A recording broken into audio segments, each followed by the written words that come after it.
Glória, toda glória ao Pai, toda glória ao Filho e ao Espírito Santo. Amém. Todo mundo está ouvindo aí? Tá bom o som aí? Logo vamos ter esse som sem o efeito colateral. Eu quero convidar você a nós voltarmos ao livro de Daniel.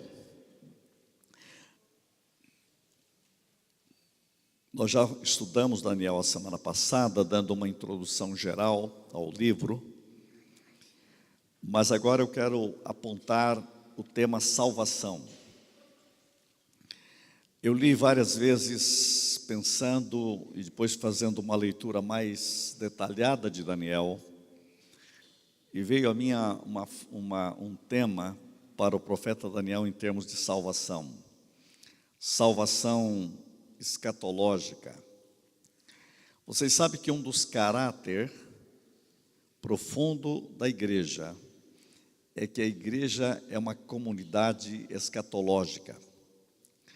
Ser uma comunidade escatológica significa que a igreja ela está destinada a Deus na eternidade. Falar de uma comunidade escatológica é dizer que a igreja está vivendo entre dois tempos, o agora já e o ainda não. Temos algo do escatom de Deus que já aconteceu. O escatológico de Deus já aconteceu. Mas ao mesmo tempo, junto com o escatom, existe o ainda não. Quando nós falamos em salvação, nós temos que entender Daniel nessa perspectiva. Daniel é um livro profético. Daniel é um livro escatológico. As visões de Daniel apontam esta caminhada escatológica do reino de Deus e apontam para Cristo como o Messias. É muito maravilhoso você compreender que, olhando para Daniel, você verá que os nossos olhos têm que ser abertos para este já feito e para este que está sendo feito. Quando eu falo o agora já e o ainda não, por exemplo, você já tem vida eterna. Muita gente pensa assim, não, um dia eu terei vida eterna. Não, a Bíblia diz que nós já temos vida eterna. Quando nós cremos em Jesus, nós já recebemos vida eterna. A vida eterna não é uma experiência futura. A experiência da vida eterna já começa em Cristo, porque vida eterna é viver em Cristo. Cristo já nos libertou dos pecados. Você não será salvo, você já tem uma agora já da salvação. Você já está salvo. Para a fé cristã, desde a perspectiva da reforma, nós já somos salvos. Só que nós somos salvos agora já, mas nós estamos sendo salvos ainda não. Quanta coisa nós temos ainda que ser transformados. E um dia nós teremos um corpo glorificado. O corpo glorificado é o nosso ainda não. Mas só que nós já temos agora já, que nós já sentados estamos nos lugares celestiais em Cristo. É uma salvação que já aconteceu. Então a salvação é um agora já. Então, ser salvo e viver em Cristo é uma experiência que já aconteceu. Por isso, uma das maiores mensagens que a igreja tem, muitas vezes a gente perde ela, é a segurança da salvação. Para os cristãos, filhos da reforma, nós temos a certeza absoluta que a nossa salvação é segura, porque ela é o agora já. Isso é maravilhoso, isso é triunfante. Jesus disse, eu lhes dou a vida eterna, jamais perecerão, ninguém os arrebatará da minha mão. Isso é algo seguro, há uma segurança escatológica para nós. Quando eu digo segurança escatológica, é você olhar aquilo que a visão que João teve no Apocalipse. A visão do Apocalipse é Deus criando uma imaginação para a igreja, para dizer assim: olha, isso já é real para vocês. Vivam sob o poder do futuro. E viver do poder do futuro é viver o poder da esperança. É viver o impacto da esperança. Então a esperança não é um quem sabe, a esperança é uma realidade. O profeta Daniel, ele fala de salvação escatológica. Eu quero convidar você para ir de novo no final do profeta Daniel, onde fala do tempo do fim. Neste tempo se levantará Miguel. Como eu gosto de ouvir alguma coisa sobre Miguel, porque Miguel é colocado aqui como o grande príncipe, o defensor dos filhos do teu povo. E haverá tempo de angústia, qual nunca houve desde que houve nação até aquele tempo. Haverá um tempo de angústia no mundo. Veja o sinal escatológico que estamos dizendo e vivendo e falando agora. Mas naquele tempo será salvo o teu povo. Veja que o texto termina falando escatologicamente de salvação. Será salvo o teu povo, e todo aquele que for achado inscrito no livro. Interessante que há aqui uma unção profética falando do livro. Muitos dos que dormem no pó da terra ressuscitarão, uns para a vida eterna e outros para a vergonha e horror eterno. Daniel termina dizendo da grande ressurreição. No Apocalipse isso vai ser colocado como primeira ressurreição e segunda ressurreição. A primeira ressurreição é a ressurreição dos eleitos de Deus, dos salvos em Cristo. E a segunda é para a perdição e vergonha e horror, como diz Samuel. Aliás, como diz Daniel. Os que forem sábios, pois, resplandecerão como o fulgor do firmamento. Os que forem sábios. Sábio é aquele que está em Cristo. Cristo é a sabedoria de Deus. Veja que você está vendo aqui, ligando com o Novo Testamento, onde está a salvação profética. Os sábios ressuscitarão, eles vão resplandecer como fulgor do firmamento. 1 Coríntios capítulo 1, versículo 30 diz que Jesus Cristo foi feito nossa sabedoria. Viver em Cristo é viver na sabedoria de Deus. Paulo, ao escrever em Efésios, diz que vede prudentemente como andais, como sábios, sabendo a vontade de Deus, não como nécios, e sendo cheio do Espírito Santo. Isso é sabedoria. A Bíblia fala de viver em sabedoria. Jesus diz que quando você vive em sabedoria, você edifica a sua casa sobre a rocha. Os sábios resplandecerão no firmamento. Tiago escreve que se alguém tem falta de sabedoria, peça a Deus que Ele dá sabedoria. Bem, a Bíblia diz que viver fora de Deus é viver fora da sabedoria. Viver fora de Cristo é tolice, é insensatez. Daniel chama de horror e vergonha eterna. Viver em sabedoria é viver em honra. A história do filho pródigo mostra que longe do pai ele vive vergonha. Na casa do pai ele vive em honra. Fora de Deus o homem é uma vergonha. Em Deus ele vive em honra. Isto é sabedoria. Deu para entender? Daniel chama a gente para este caminho de salvação como sabedoria.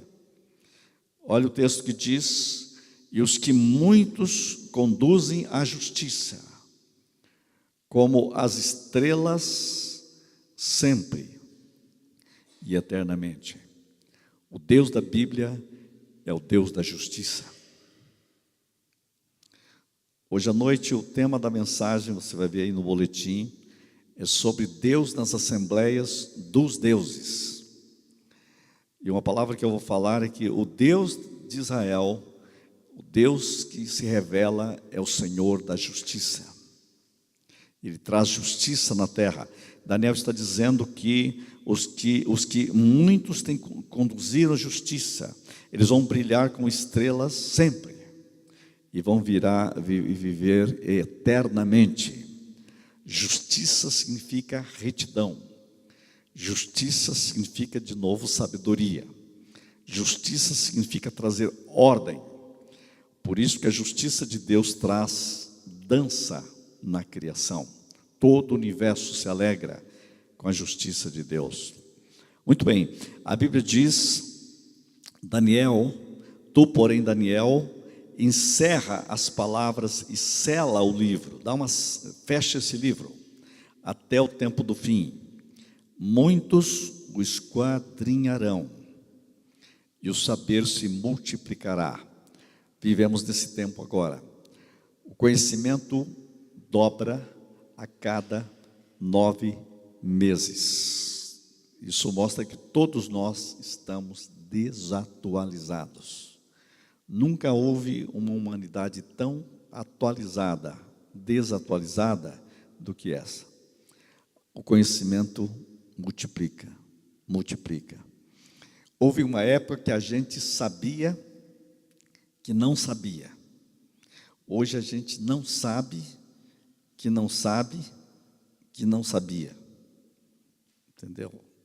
Quando tem coisas que eu sei, tem coisas que eu não sei e eu quero aprender. Mas como que eu faço para aprender coisas que eu não sabia que não sabia? Não dá para entender, mas se você pensar bem, você entende. Tem coisas que eu não sei, tem coisas que eu não sei, só que eu quero aprender o que eu não sei, mas eu não sabia que eu não sabia isso. E tem muita coisa que nós não sabemos que não sabemos. Por quê? Porque a ciência se multiplicou. É uma multiplicação infinita. Então eu, Daniel, olhei, e eis que estavam em pé outros dois, um de um lado do rio e outro do outro lado. Um deles disse ao homem vestido de linho que estava sobre as águas do rio: quando se cumprirão essas maravilhas? Veja, são maravilhas. O escatológico não é horror para os filhos de Deus, é maravilha. Ouvi o homem vestido de linho que estava sobre as águas do rio, quando levantou a mão direita e a esquerda do céu e jurou por aquele que vive eternamente. Isso seria depois de um tempo, 2 tempos e metade de um tempo. Veja, nós estamos vivendo nesta realidade do tempo. E quando se achar a destruição do poder do povo santo, aliás, e quando se acabar a destruição do poder do povo santo, essas coisas todas se cumprirão. Eu ouvi, porém, não entendi. Então eu disse: meu Senhor, qual será o fim dessas coisas?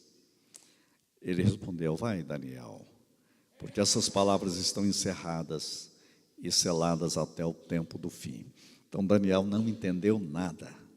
E Deus disse: você não vai entender mesmo, isso está fechado, só vai ser entendido quando estiver chegando lá. E nós estamos vivendo numa hora escatológica, numa hora tremendamente escatológica. Muitos serão purificados, embranquecidos e provados, mas o mundo vai ficar, do ponto de vista perverso, mais perverso.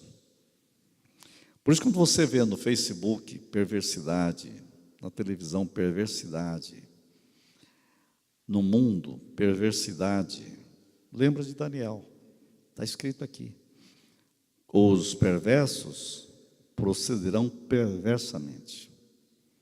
Você quer ver perversidade? Assiste qualquer jornal, qualquer um, do mundo inteiro, qualquer país, liga para você ver.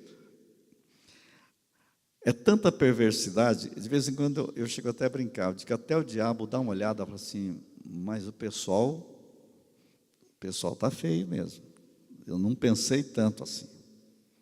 Perversidade multiplicada. A perversidade é tão grande, portanto, que eu estou dizendo que assusta escatologicamente até o diabo. Muita perversidade. Esse é o tempo do fim. É o tempo da perversidade. Essa perversidade, está escrito aqui, olha, procederão perversamente, e nenhum deles entenderá. Nenhum deles entenderá. Por isso que você fala do escatológico, deixa isso para lá. Quando ele fala deixa isso para lá, ele está realmente do lado de lá. É do lado de cá que entende. Porque diz aqui, eles não entenderão. Você imagina alguém falando de Daniel hoje para os perversos. Não vai entender nada. Bem, já está escrito que não vai entender mesmo. Por isso que a hora que você falar alguma coisa, a pessoa falar, ele é contra, tudo tal, você sabe que o texto lá fala de você, né? Diz assim que os perversos não entenderão mesmo. Está teu nome lá, tá escrito lá, você não vai entender mesmo. Os perversos não entenderão. Depois de um tempo em que o sacrifício diário for tirado e posto a abominação desoladora, haverá ainda 1290 dias. Aqui está falando, Daniel está falando de um tempo de prostituição espiritual ligado a Israel. E eu termino com essa frase que eu terminei a semana passada. Tu, porém, segue o teu caminho até o fim, isto é, ser fiel até a morte, e dar-te a coroa da vida. Você vai se levantar para receber a sua herança. Um pastor, que é juiz de direito, que eu tenho atendido num trabalho de mentoria, acaba de chegar de Israel.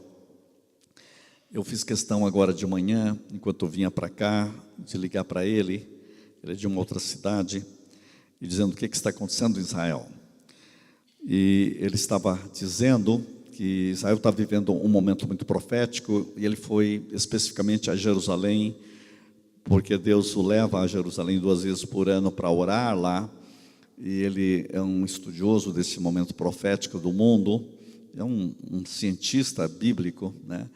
E enquanto eu conversava com ele, estava dizendo, olha, está acontecendo o seguinte, Israel, vai começar o ano do jubileu, eles estão vivendo um jubileu, e eles fizeram 21 dias de é um negócio, você imagina o máximo de técnica e depois multiplica isso cientificamente por um incomensurável, algo que você nunca viu antes. Não viu nem nos Estados Unidos, nem na Disney, em lugar nenhum. Você imagina alguma coisa totalmente além da imaginação. Eles estão projetando no Muro das Lamentações 21 dias. 14 dias antes do jubileu, 14 dias, e depois 7 dias depois que começar o jubileu, a noite toda, de 1h. E já começou. Está acontecendo agora lá isso. E eles falam de toda a história, desde Melquisedeque até o fim, até o mundo atual. E há um momento que eles colocam para o mundo cristão, porque isso faz os judeus, eles mostram o mundo cristão. E quando mostra a mensagem cristã, mais ou menos 5 minutos no meio de tudo isso, aparece, falta alguns minutos para meia-noite. Interessante como eles mostram o aspecto escatológico para o mundo cristão. Bem, esse momento está acontecendo isso lá. E isso mostra tudo está mostrando que alguma coisa está acontecendo ao redor do mundo que tem a ver com essa palavra escatológica profética de Daniel. E depois ele deu alguns outros estudos que estão sendo feitos. Eu preciso de mais tempo para pegar tudo com ele. Que esse estudo escatológico dessas conferências proféticas que estão acontecendo em Jerusalém, que é uma espécie, Jerusalém é como se, Israel é como um relógio do mundo.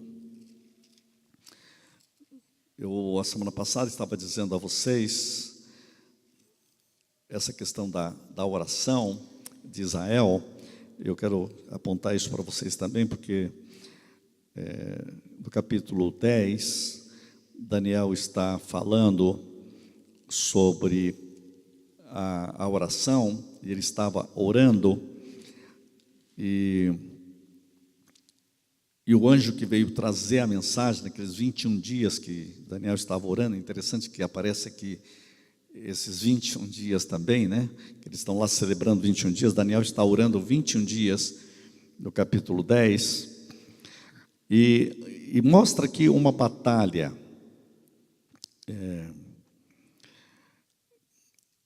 no versículo 18, então me tornou a tocar aquele semelhante a um homem e me fortaleceu. Daniel está mostrando que no meio do conflito, da oração, ele é fortalecido na oração, e disse: não temas, homem muito amado. Versículo 19 do capítulo 10, paz seja contigo. Interessante que a palavra que Daniel recebe é a mesma palavra que Jesus dá aos discípulos: paz seja convosco. E Daniel tem este encontro, deste fortalecer de Deus, ser forte, ser forte. Olha que palavra, no meio da luta, no meio da batalha espiritual que Daniel está vivendo, e eu quero deixar essa palavra com você, no meio deste reino que estamos vivendo de perversidade, em que nós precisamos estar orando mais, jejuando mais, e tendo um encontro fortalecedor. Essa palavra que vem ao encontro, paz seja contigo, no meio da guerra, paz seja contigo. Você lembra que quando Jesus veio ao mundo, houve uma canção no céu, e os anjos cantaram paz na terra. Olha que coisa, paz na terra. Houve uma música, uma coreografia no céu. Alguém compôs uma música no céu, para que os anjos cantassem no primeiro Natal. Que vamos cantar? Paz na terra. Que incrível isso, não? E quando Jesus vai partir, ele diz: paz seja convosco. Salvação é paz. Aí ele ressuscita, os discípulos estão juntos, com medo dos judeus, portas trancadas. Jesus chega e diz: paz seja convosco. A primeira palavra que ele traz é paz. A primeira palavra que os anjos cantam, paz. A última palavra que Jesus deixa, paz. Alguém encontra Daniel e diz: paz seja contigo. Tem alguma coisa a ver, não tem? Começa a ligar isso para você entender teologicamente, biblicamente. E o que o Senhor quer trazer a você no meio dessa confusão de perversidade? Paz. Se houve guerra para todos os lados, perversidade. Os perversos parece que eles querem perverter mais. Você pode observar. O que está ruim, eles querem piorar mais. E eles glorificam o pior. É um negócio assustador. Eles vibram com o pior. A perversidade é tão grande. Gente, que mudou tanto o nosso mundo. Quando eu era criança, alguém falava de uma coisa ruim do Brasil, ele chorava. Agora vai falar de uma perversidade, eles vibram. Já viu os delatores? Os caras falam alegre da perversidade. Eles estão vibrando para falar da desgraça do que os outros fizeram. É uma perversidade multiplicada. Eu nunca vi tanta perversidade do ser humano como eu tenho visto esses dias. Você veja o delator, veja como que eles falam. há uma alegria. É uma perversidade abominável. Isso que a gente vê todos os dias. No meio de tudo isso, o Senhor diz para mim e para você: paz seja contigo. Ser forte. Ser forte. 2 vezes, ser forte, ser forte. Ao falar Ele comigo, fiquei fortalecido. Quem é que me fortalece? No meio da perversidade, no meio da batalha, no meio da guerra. O Senhor me fortalece. A palavra dele me fortalece. Fiquei fortalecido. Está na sua Bíblia isso, não? E disse: fala, meu Senhor, pois me fortaleceste. Fala comigo. O Senhor é a minha força. O Senhor me fortalece no meio de um mundo apocalíptico de horror e caos. E ele disse: sabes, porque eu vim a ti, eu tornarei a pelejar contra o príncipe dos persas. Ele estava dizendo o seguinte, que quando ele veio, demorou um pouco, porque ele teve uma batalha, né? Aqui no versículo 13 diz assim: mas o príncipe do reino da Pérsia me resistiu por 21 dias, 21 dias de guerra. Porém Miguel, aí entrou Miguel, um dos príncipes, veio ajudar-me, e eu obtive vitória sobre os reis da Pérsia. E agora eu vim para fazer-te entender o que há de suceder ao teu povo nos últimos dias, porque a visão se refere a dias ainda distantes. Veja que o império satânico odeia o escatológico, que você saiba qual vai ser o fim das coisas. Há uma resistência. Aí diz assim, vou voltar lá no 20. Ele diz assim: sabes porque eu vim, eu tornaria a pelejar contra o príncipe dos persas. Ele tem que voltar e o príncipe persa vai brigar com ele de novo. E você vê que ele está no Império Persa. Aqui, nesse ponto aqui, que é o Império Babilônico que virou Império Persa. E ele diz assim: e saindo eu, eis que virá o príncipe da Grécia. Vai ter 2 guerras aqui na hora que eu volto.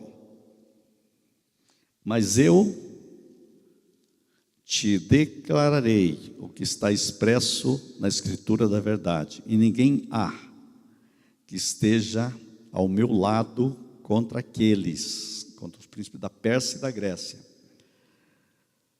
a não ser Miguel, vosso príncipe. Miguel é o príncipe de Israel. É isso que faz a diferença. É muito interessante isso, profeticamente.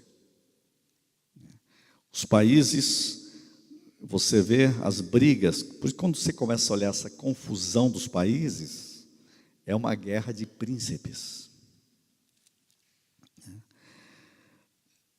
Mas tem alguma coisa boa para você e para mim, que todos nós somos, biblicamente, nascidos em Jerusalém. Todos nasceram lá. Os povos nasceram lá. Quando? Em Cristo. Então nós temos o exército de Deus do nosso lado. É isso que tem que abrir os nossos olhos. E aí você vai lembrar do profeta Eliseu. Senhor, abre os olhos dele, para ver que no meio da batalha, qual é o nosso exército. Eu estou colocando isso para vocês, para você ver que você tem que ser fortalecido pela palavra de Deus, e Daniel abre para nós este caminho de vitória no meio das guerras, no meio das batalhas. Há uma batalha espiritual acontecendo. Então, vivemos num momento escatológico. E a igreja, quando ora, ela coloca em operação os exércitos de Deus.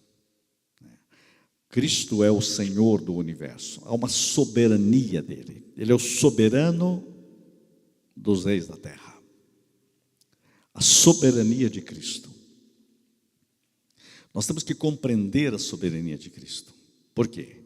Porque ele, quando ressuscitou, disse para nós: toda a autoridade me foi dada nos céus e na terra. Gente, no capítulo 1 de Daniel, Daniel é levado para a Babilônia. Entre eles, versículo 6, achavam-se os filhos de Judá: Daniel, Ananias, Misael e Azarias. E é interessante que Daniel, que foi chamado de Beltesazar, né? E o outro foi chamado de Sadraque, Mesaque e Abednego, ou Abednego, não sei como você prefere pronunciar, mas o fato que estes jovens, eles resolveram, essa é uma parte que para nós é fundamental, resolveram, firmemente, olha a palavra firmemente, não se contaminar com as finas iguarias do rei, nem com o vinho que ele bebia. Então pediu ao chefe dos eunucos que lhe permitisse não contaminar-se. Olha, nós tomamos uma decisão, nós não queremos nos contaminar. Eles assumem uma posição que eu vou chamar de contracultura.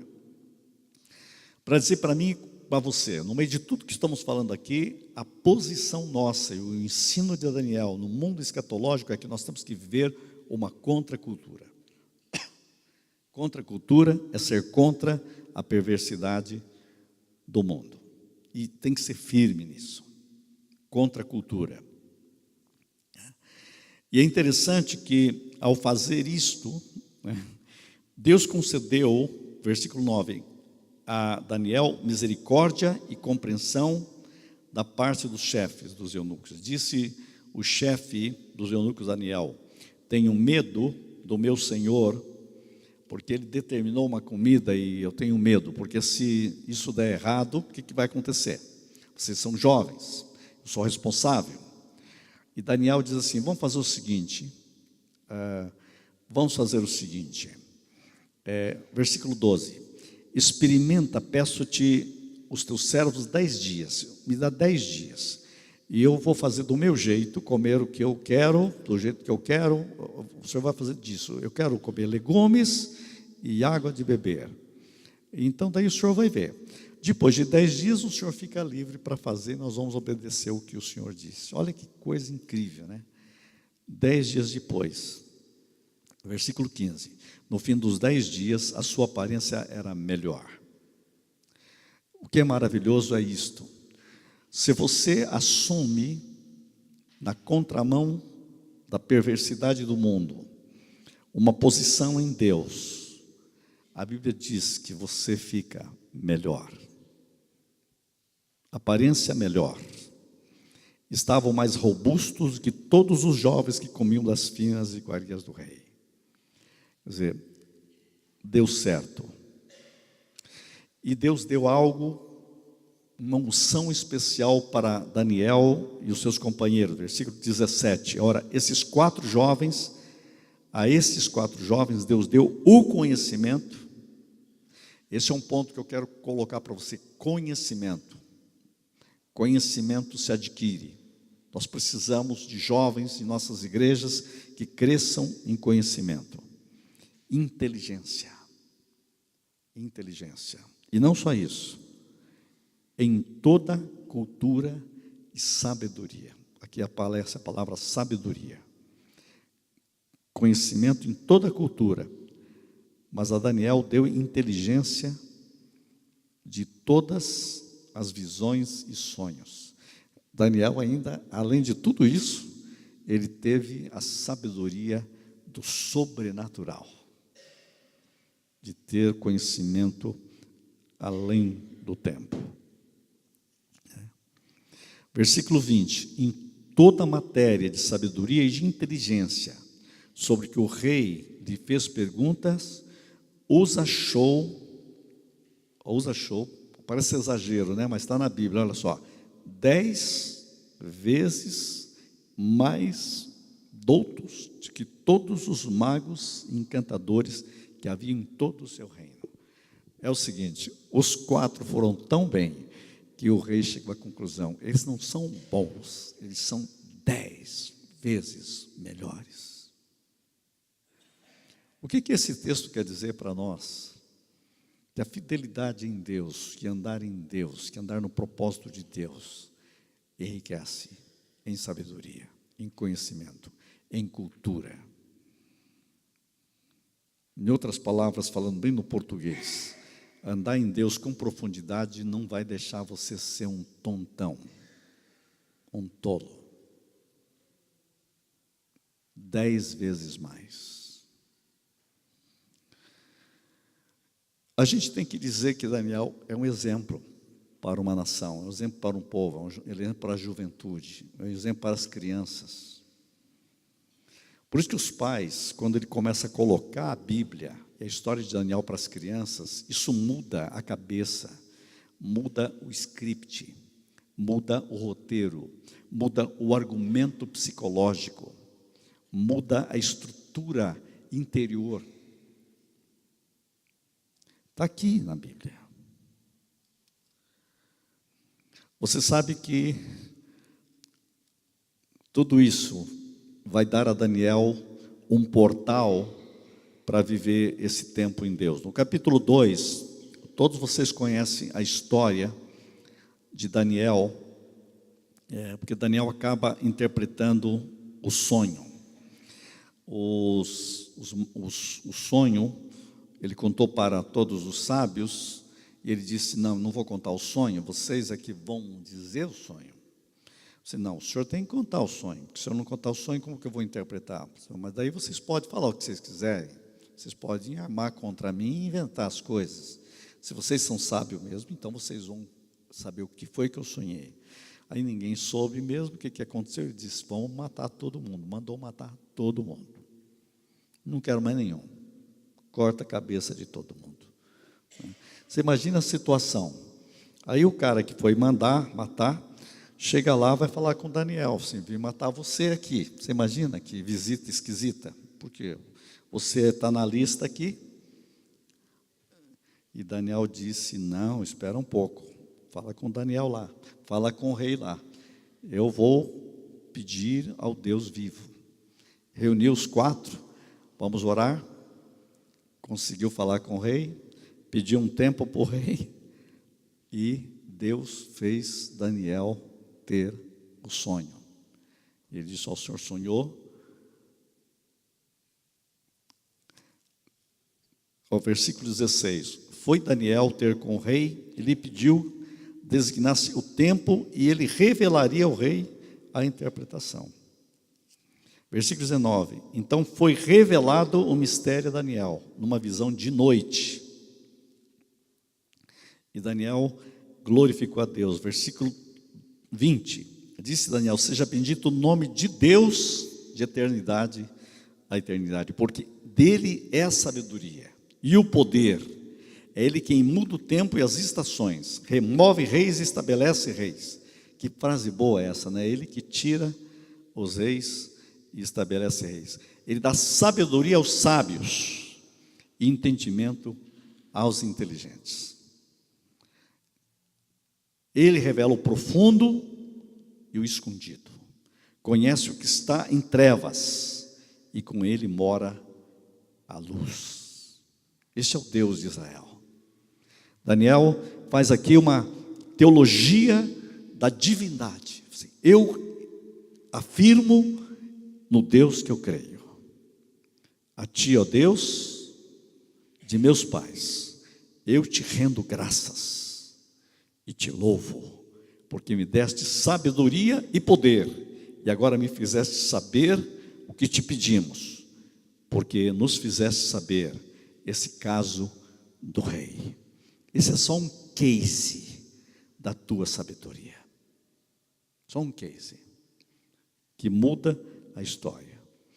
E ele vai ao rei e ele conta realmente o que aconteceu. É muito interessante a visão. né? E no versículo 31, ele diz assim: tu, ó rei, estava vendo, e eis aqui uma grande estátua, que era imensa, de extraordinário esplendor, em pé diante de ti. Então eu vejo aqui o caráter que eu chamo de um caráter escatológico, e aqui está a visão, né? Eu já falei sobre isso, mas agora eu quero dar uma ênfase. Resumindo rapidamente, ele fala que haverá um rei que o reino da história do mundo tem uma cabeça de ouro, ele disse, é o Senhor. Depois haverá uma divisão, será de prata. Interessante que houve uma divisão mesmo do reino persa. Depois haverá o reino, no versículo, levantará outro reino inferior ao teu. Depois um terceiro reino de bronze. Esse reino de bronze, segundo especialistas, é o reino de Alexandre o Grande, o peito. E um terceiro, o qual terá domínio sobre toda a terra. Foi o que aconteceu com Alexandre. O quarto reino será forte como ferro. Foi o Império Romano. E o quarto reino será forte como ferro, pois tudo quebra e esmiuça como ferro. Quebra todas as coisas. Ele fará em pedaços, ele esmiuçará. Quanto que viste os pés e os artelhos, em parte de barro de oleiro, e em parte de ferro, será este um reino dividido.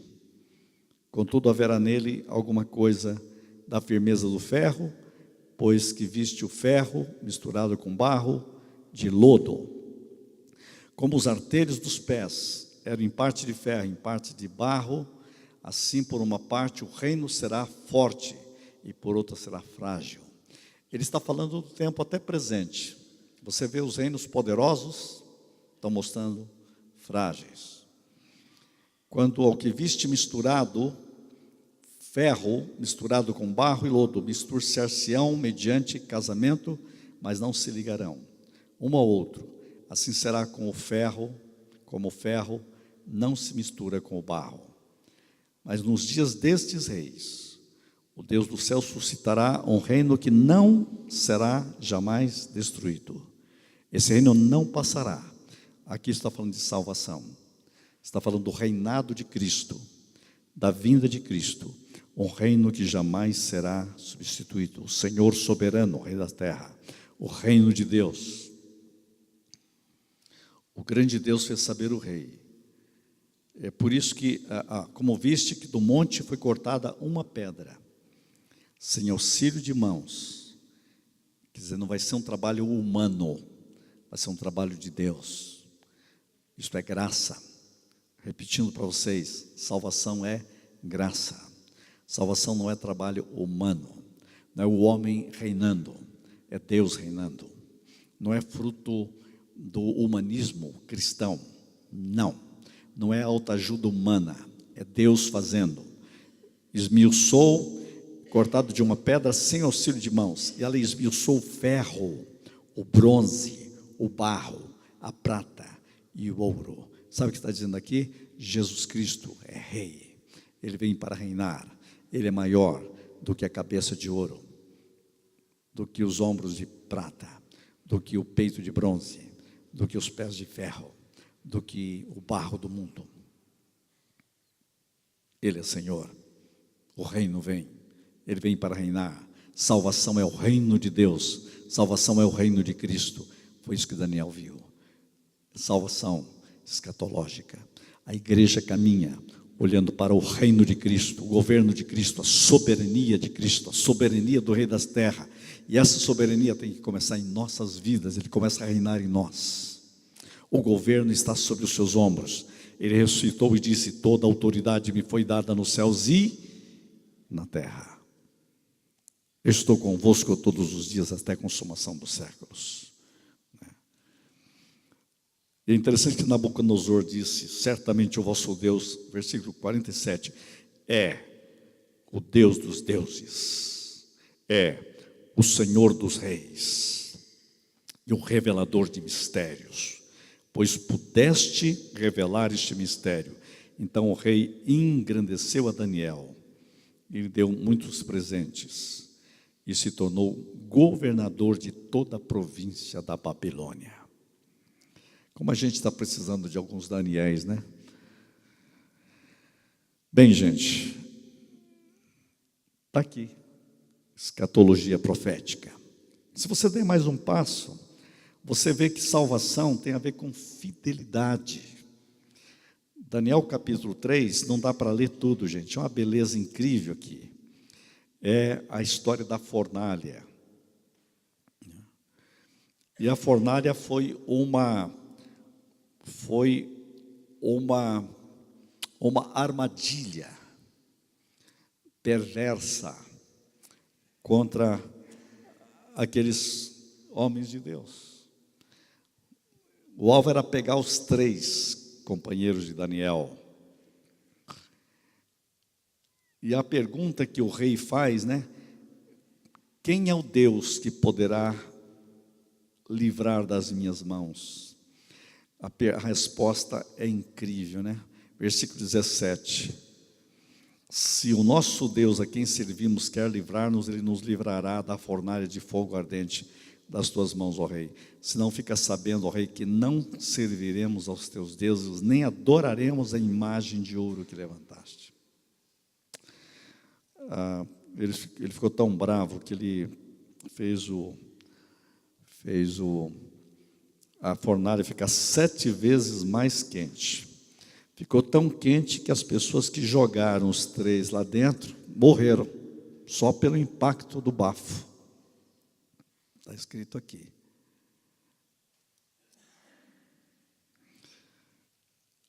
Veja só, versículo 24. Então o rei Nabucodonosor se espantou, se levantou depressa e disse aos seus conselheiros: não lançamos nós 3 homens atados dentro do fogo? Não eram 3 atados? Olha a palavra, atados. Respondeu o rei: é verdade, o rei. Tornou ele e disse: eu, porém, vejo 4. Quem é o 4º homem? Esse texto é maravilhoso, fala de salvação e fidelidade. Você vai passar por fornalhas, por crise, mas sempre terá a presença do 4º homem. E ele descreve, eu, porém, vejo 4 homens soltos que andam passeando dentro do fogo. Ué, eles não estavam amarrados? O fogo só fez uma coisa: queimou as amarras. Deus usa situações na sua vida difíceis. Sabe para quê? Para tirar as suas amarras, para queimar as amarras. Os fogos das provações são para queimar aquilo que nos amarram. O império satânico quer nos amarrar, e Deus quer tirar as nossas amarras. Passeando no fogo, Deus nos faz passear no meio das lutas e dos problemas, nas fornalhas da vida. E é interessante que o texto diz, versículo 27, o fogo não teve poder algum sobre os corpos destes homens, nem foram chamuscados os cabelos da sua cabeça. Gente, isso é coisa incrível. Os que jogaram morreram só de ter jogado, só com o bafo do calor, mataram o impacto. E os 3, o fio do cabelo estava sem cheiro de queimado, nem chamuscou. Que coisa, que milagre é esse? Que milagre é esse? O que Deus quer nos falar sobre salvação? A presença de Cristo em nós, no meio das lutas, no meio das fornalhas. O 4º homem: eis que estou convosco todos os dias, até a consumação dos séculos. Toda autoridade é minha. O diabo não tem poder sobre você. O fogo não tem poder sobre você. Eu estou convosco. Nada, absolutamente nada, Jesus disse, vos causará dano. Eu dou poder para vocês pisarem serpentes e escorpiões. Mas tem uma coisa aqui, né? Um caminhar de fidelidade com Deus. Um caminhar com Deus. Nem os seus mantos se mudaram, nem cheiro de fogo passara sobre ele. Não está nem cheiro. O diabo não conseguiu deixar na vida deles nem cheiro. Essa para mim é uma mensagem. Que você, esse caminhar com Deus, na salvação de Deus, o diabo não consegue deixar nem cheiro do que ele quer fazer na sua vida. Isso é vitória. Isso é salvação. E o rei se converteu, né? Ele disse assim no versículo aqui do 29 em diante, olha só: não há outro Deus que possa livrar como este. Versículo 30, então o rei fez prosperar Sadraque, Mesaque e Abednego na província da Babilônia. Salvação é fidelidade. Deus é fiel. É viver na fidelidade de Deus. Nossa resposta também tinha que ser de fidelidade. Porque mesmo quando você é infiel, Deus continua fiel. Tu és fiel, Senhor. Tu és fiel, Senhor. Interessante, no capítulo 4, Nabucodonosor se torna um louco, né? Ele acaba comendo grama. Não dá para a gente aprofundar isso, mas a ideia que está aqui é que Deus é soberano e poderoso, e Nabucodonosor acaba entrando no orgulho absoluto, e o orgulho absoluto faz dele comedor de grama. Mostra que Deus é forte, Deus é poderoso, e ele volta para Deus, né? Ele se arrepende, né? Interessante isso. O versículo 25 diz assim: e serás expulso dentre os homens, e a tua morada será com os animais do campo, e dar-te-ão comer ervas como aos bois. Quem está profetizando isso é Daniel, né? E serás molhado do orvalho. Imagine falar isso para o homem mais poderoso do mundo: você vai virar uma besta. Você é uma besta. Deus mandou falar para mim alguma coisa? Mandou. Deus chamou você de besta. Você é um tonto. Você vai comer capim. Profeta é profeta, né? De vez em quando eu fico preocupado aí com as pessoas correndo atrás de profetada para lá, profetada para lá. Só fala coisa boa. Você compra o passaporte, eu vou te levar para as nações do mundo, você vai ser próspero, vai ganhar dinheiro. Ninguém fala assim: você é uma besta, você está comendo capim. Nunca vi um profeta para isso, porque se falar, ele fala assim: está amarrado, isso é do diabo, porque ele não aceita não. Você imagina ele chegar para ele e falar assim: você vai comer erva, será molhado de orvalho, e passar-se-ão 7 tempos por cima de ti, até que conheças que o Altíssimo tem domínio sobre o reino dos homens e o dá a quem quer. Você vai ter que entender que Deus é Deus, e Deus é que tem que ser honrado. Você tem que ser curvado perante Deus. É o homem mais poderoso do mundo, e Daniel diz que o cara vai comer capim. E é interessante que acontece exatamente. Versículo 34, mas no fim daqueles dias, eu, Nabucodonosor, levantei os olhos ao céu, tornou-me a vir o entendimento, voltou para Deus, veio o entendimento. Qual a mensagem aqui de salvação? Gente, cuidado, se você não ficar voltando para Deus permanentemente, você vira um comedor de capim no mundo. Volte-se para Deus. Salvação é voltar-se para Deus. Levantei os olhos ao céu, tornou-me a vir o entendimento. Só em Deus tem entendimento. E eu bendisse o Altíssimo, e louvei, e glorifiquei ao que vive para sempre, cujo domínio é sempre eterno, cujo reino é de geração em geração. Todos os moradores da terra são por ele reputados em nada. Sabe o que ele está dizendo? Nabucodonosor é nada. Século 21, o poder da Rússia é nada. O poder da China é nada. O poder dos Estados Unidos é nada. Donald Trump é nada. Putin é nada. Governadores brasileiros que saíram e ficaram, é nada. Quem disse isso? Nabucodonosor. O homem mais poderoso do mundo, de todos os tempos. Cabeça de ouro. Esses aí são tudo pé de barro. Mas Deus fez o cabeça de ouro comer capim, para dizer, sabe quem é soberano? O Senhor poderoso. Cristo é o soberano. Toda autoridade me foi dada nos céus e na terra. Está vendo?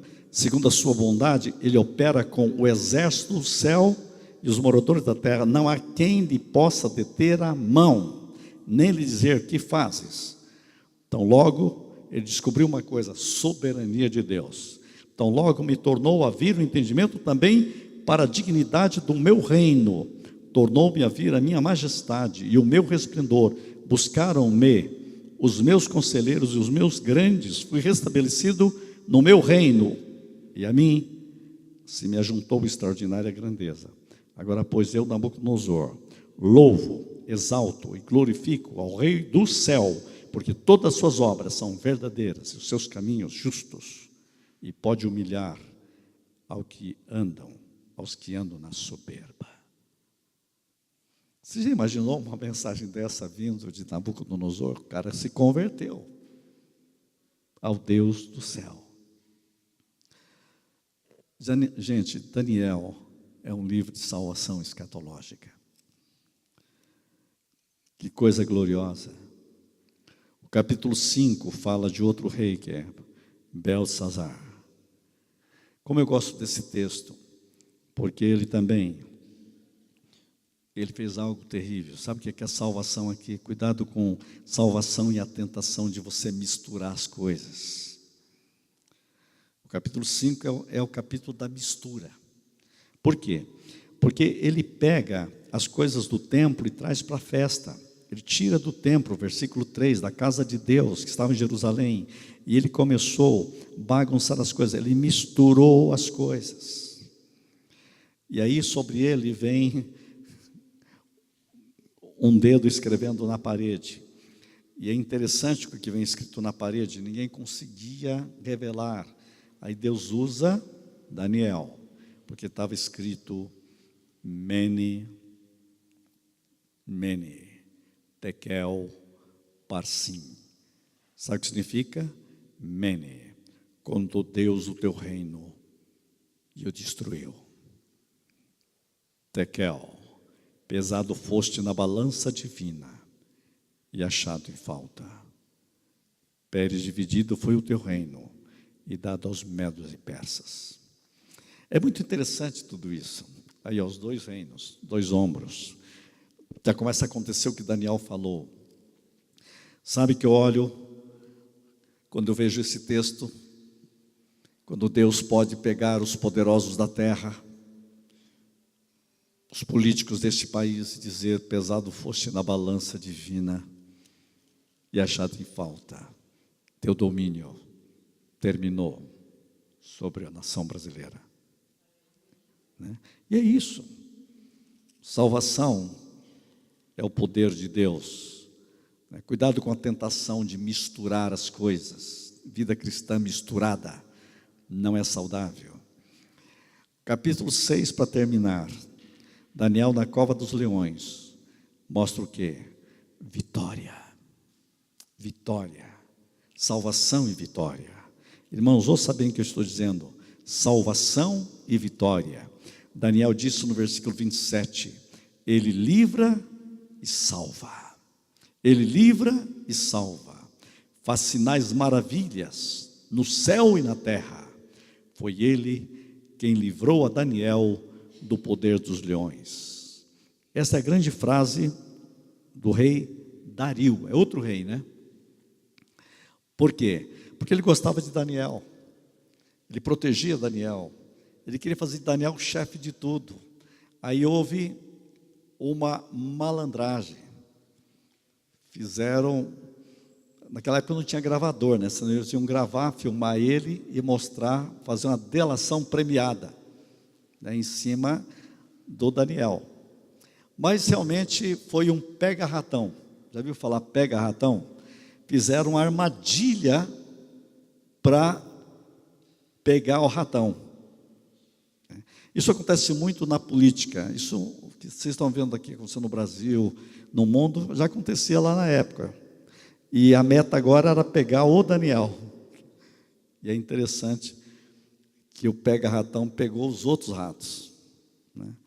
Porque ele vai para a cova dos leões, até o rei fica orando a noite toda, passou a noite orando, para Deus ter misericórdia. No dia seguinte ele já acorda de manhã e já dá um grito, Daniel, eu disse, estou aqui. Deus fechou a boca dos leões.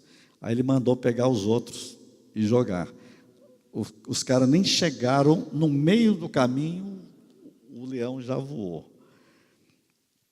Aí ele diz, este Deus de Daniel é o Deus vivo.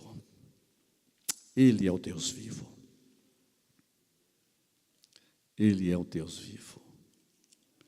O meu Deus enviou o seu anjo, fechou a boca dos leões. Gente, que coisa gloriosa, não? Salvação é vitória contra a boca do leão. Pai, que o teu Espírito continue a trabalhar em nossas vidas. Obrigado pelo livro de Daniel. Queremos ser majestosamente tocados pela majestade de Cristo. Reine em nossas vidas, nossos lares, nossas mentes, nossas estruturas. Que a tua salvação, como disse o texto, o Senhor é salvação. E que cada pessoa possa ouvir a palavra que o Senhor deu a Daniel no final. Tu, porém, segue o teu caminho até o fim, pois descansarás, e no fim dos teus dias te levantarás para receber a tua coroa, a tua herança em Cristo. Para o teu louvor oramos, em nome de Jesus. Quem crê recebe diz, amém.